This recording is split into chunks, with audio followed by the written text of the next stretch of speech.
जय हिंद। तो दोस्तों, आज के इस वीडियो में हम लोग एक बार फिर से फिजिक्स के कुछ बहुत ही महत्वपूर्ण प्रश्नों को देखेंगे। इसके पहले हम लोगों ने पार्ट 1 में भी बहुत ही महत्वपूर्ण प्रश्नों को डिस्कस किया था।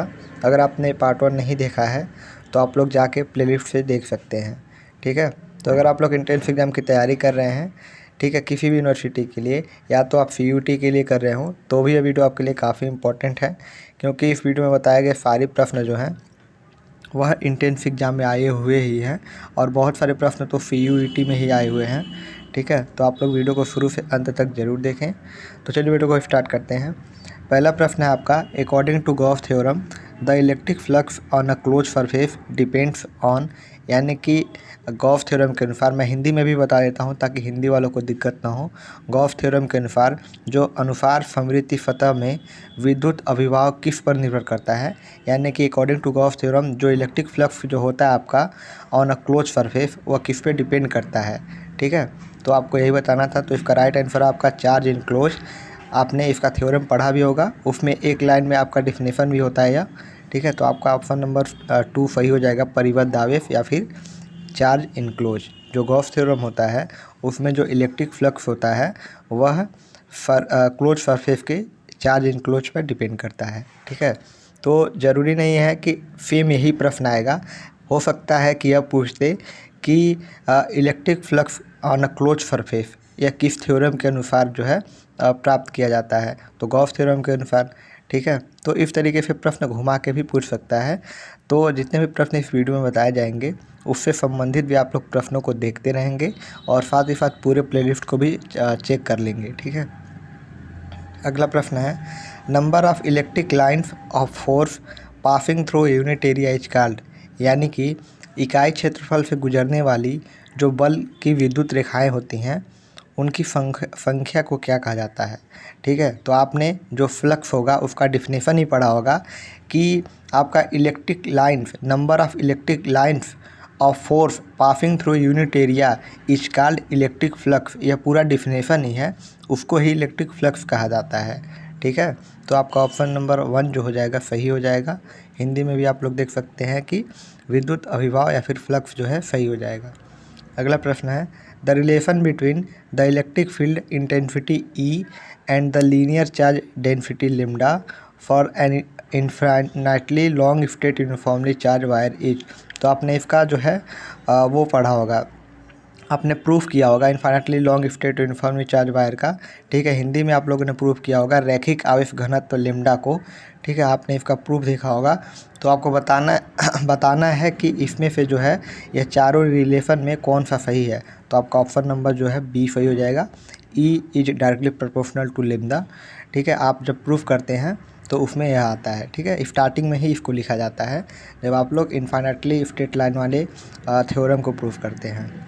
अगला प्रश्न है, at what point is the electric field intensity due to an uniformly charged spherical shell is maximum, ठीक है। किस पॉइंट पर जो है इलेक्ट्रिक फील्ड इंटेंसिटी जो होती है वह आपकी मैक्सिमम होती है, ठीक है। तो surface of the spherical field जो होता है उस पर आपका मैक्सिमम होता है, ठीक है। हिंदी में भी आप लोग यहाँ पर देख सकते हैं कि एक समान आवेशित गोली कोष के कारण जो विद्युत क्षेत्र की तीव्रता होती है वह गोली कोष की सतह पर जो है अधिकतम होती है, ठीक है। अगला प्रश्न है, आपको यहाँ पर लिफ्ट 1 से लिफ्ट 2 को मैच करना है, ठीक है। लिफ्ट 1 में आप लोग देख सकते हैं इलेक्ट्रिक फ्लक्स दिया गया है, इलेक्ट्रिक फील्ड इंटेंसिटी है, इलेक्ट्रिक फ्लक्स डेंसिटी है, इलेक्ट्रिक चार्ज है, और यहाँ पर इनके यूनिट वगैरह दिए गए हैं। तो आपको सही से मैच करना है, ठीक है। तो आप लोग देख सकते हैं कि इलेक्ट्रिक फ्लक्स को जो है हम लोग किससे नापते हैं, तो इलेक्ट्रिक फ्लक्स को हम लोग वोल्ट मीटर से नापते हैं, यानी कि A का 2 हो जाएगा, ठीक है। अगला है इलेक्ट्रिक फील्ड इंटेंसिटी, इसको हम लोग वोल्ट पर मीटर से नापते हैं, इसको भी, ठीक है। इसको हम लोग वोल्ट पर मीटर से नापते हैं और इसको वोल्ट इंटू मीटर से नापते हैं, यही अंतर है। तो B का जो हो जाएगा 3 हो जाएगा। आप खोज लीजिए कि A का 2 और B का 3 कहाँ पर है। तो आप लोग देख सकते हो ऑप्शन नंबर 2 में ही मिल गया। आप चाहें तो इन दोनों को भी मैच कर सकते हैं, हो सकता है कि आपको चारों में से 1 या फिर 2 का पता हो, तब भी आप इस ऑप्शन को जो है सही मार सकते हैं। अगर आपको कुछ नहीं पता होगा तो इतना तो पता ही होगा कि इलेक्ट्रिक चार्ज जो होते हैं उनको कूलाम से नापा जाता है, ठीक है। जैसे कि 4 कूलाम का चार्ज है, 5 कूलाम का चार्ज है, तो अगर आप लोग डी को 1 भी कर देते हैं, हालांकि D1 जो है 3 ऑप्शन में दे दिया गया है, तो एक से अधिक आपको अगर पता होगा तभी आप लोग सही टिक कर पाएंगे। ठीक है, तो यहाँ तो आपको क्लियर हो गया। हो सकता है कि आपके इस बार के एग्ज़ाम में ऐसा आ जाए कि इलेक्ट्रिक चार्ज दे करके और कूलाम ऑप्शन में हो, तो आप लोग उस पर टिक कर देंगे। ठीक है, तो यहाँ से आप लोग 4 यूनिट यहाँ पे देख सकते हैं, और हो सकता है कि अलग अलग प्रश्न में केवल एक ही का यूनिट पूछ दे। अगला प्रश्न देखते हैं, तो यहाँ से आपका ऑप्शन नंबर बी सही हो जाएगा। अगला प्रश्न है, the electric flux depends on the, यानी कि इलेक्ट्रिक फ्लक्स जो होता है वह किस पर डिपेंड करता है? Electric field intensity, area, angle between the surface and the electric field, all of the above. तो इलेक्ट्रिक फ्लक्स जो है आपका बेसिकली इन तीनों पर डिपेंड करता है। ठीक है, इलेक्ट्रिक फील्ड इंटेंसिटी, एरिया पर भी, और angle between surface and the electric field. तो इसका राइट आंसर हो जाएगा ऑल ऑफ द अबव। अब मैं आपको एक ट्रिक बता देता हूँ, उसके पहले मैं यहाँ पर हिंदी वाला भी दिखा देता हूँ। आप लोग यहाँ पर देख सकते हैं, हिंदी वाला भी आप लोग यहाँ पर देख सकते हैं कि विद्युत फ्लक्स किस पर निर्भर करता है? विद्युत क्षेत्र की तीव्रता पर, क्षेत्रफल पर, और सतह और विद्युत के जो बीच बड़ा कोण है उस पर। तो यह सभी पर डिपेंड करता है। अब मैं आपको ट्रिक बता देता हूँ क्या करना है। देखिए, जब ऑल ऑफ द अबव आता है तो 90% केस होते हैं जिसमें ऑल ऑफ द अबव ही सही होता है। ऐसा नहीं है कि हर केस में ही होगा, लेकिन 90% चांसेस है कि ऑल ऑफ द अबव ही सही होता है। तो आप लोग ध्यान देंगे, अगर नेगेटिव मार्किंग एग्ज़ाम आपका नहीं है, मतलब ए वाला नहीं, हाँ, जैसे अगर आप DDU का एंट्रेंस एग्जाम दे रहे हैं तो उसमें नेगेटिव मार्किंग नहीं है, लेकिन आप वहीं पर CUET देंगे तो उसमें नेगेटिव मार्किंग होता है।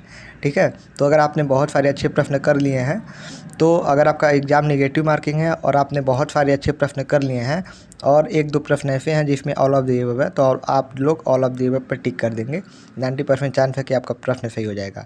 अगर आप नेगेटिव मार्किंग आपका एंट्रेंस एग्जाम नहीं है, जैसा कि DDU का है, तो आप लोग इसको ज़रूर टिक करके आएँ। ऑल ऑफ द अबव जितने भी प्रश्न हैं, जितने भी प्रश्न आपको नहीं आते हैं और उसमें ऑप्शन में ऑल ऑफ द अबव है, तो आप लोग उस पर टिक कर देंगे। ठीक है, बहुत ज़्यादा चांसेस है कि आपका प्रश्न जो है सही हो जाएगा, क्योंकि ऑल ऑफ द अबव जो होता है बहुत मैक्सिमम केस में सही ही होता है। ठीक है, अगला प्रश्न है आपका, a ring is placed in the electric field such that its plane is parallel to the electric field, then the electric flux associated with the ring will be।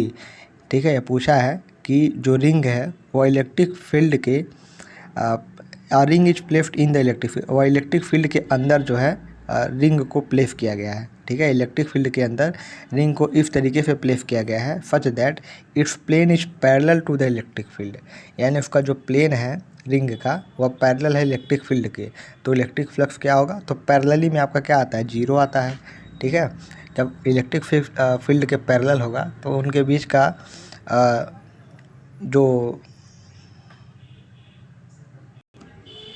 Electric flux जो एसोसिएटेड रहता है, यानी कि जो flux आपका उससे associated flux होता है वह क्या होता है? 0 होता है। यहाँ पे मैं एक्सप्लेनेशन नहीं लिया हूँ, नहीं तो मैं आपको फिगर के ज़रिए थोड़ा सा समझा सकता था, लेकिन उससे जो है PDF बनाना पड़ता है जिसमें बहुत सारा समय लग जाता है, तो उतना समय हम लोग बचा के कोई और वीडियो अपलोड कर देंगे तो ज़्यादा अच्छा रहेगा। ठीक है, अगर आपको इसका एक्सप्लेनेशन देखना है तो आप लोग इंस्टाग्राम या फिर टेलीग्राम पर मैसेज कर सकते हैं, वहाँ पर मैं इसका पूरा एक्सप्लेनेशन जो है आपको भेज दूँगा। ठीक है, साथ ही साथ आप लोग हिंदी में भी देख सकते हैं कि एक वलय को विद्युत क्षेत्र में इस प्रकार रखा जाए कि इसका जो तल है वह विद्युत क्षेत्र के समानांतर यानी कि पैरेलल है, तो वलय के साथ जुड़ा जो विद्युत अभिवाह होगा यानी कि फ्लक्स होगा वह 0 होता है। ठीक है, पैरेलली में वह 0 हो जाता है। अगला है, the electric field intensity due to an infinite plane if feet of charge. ठीक है, तो यहाँ पर ऑप्शन पहले से टिक हो गया है, कोई बात नहीं। आप लोग यहाँ पर देख सकते हैं कि वह independent of the location of the field point P के होता है। यह भी प्रीवियस ईयर के ही सारे ही प्रश्न हैं। ठीक है, हिंदी में भी आप लोग यहाँ पर देख सकते हैं कि जो आवेश के एक अनंत समतल फील्ड के कारण विद्युतीय क्षेत्र तीव्रता क्या होती है। ठीक है, तो आप लोग ऑप्शन नंबर 3 देख सकते हैं कि क्षेत्र बिंदु P के स्थान के स्वतंत्र होती है। ठीक है, तो आज के इस वीडियो में बस इतने ही प्रश्नों को रहने देते हैं। अगर आपने अभी तक सब्सक्राइब नहीं किया तो सब्सक्राइब कर लीजिए, साथ ही साथ वीडियो को अगर आपने अभी तक लाइक नहीं किया तो लाइक भी कर दीजिए। ठीक है, तो मिलते हैं कुछ और प्रश्नों के साथ अगली वीडियो में। Thank you so much.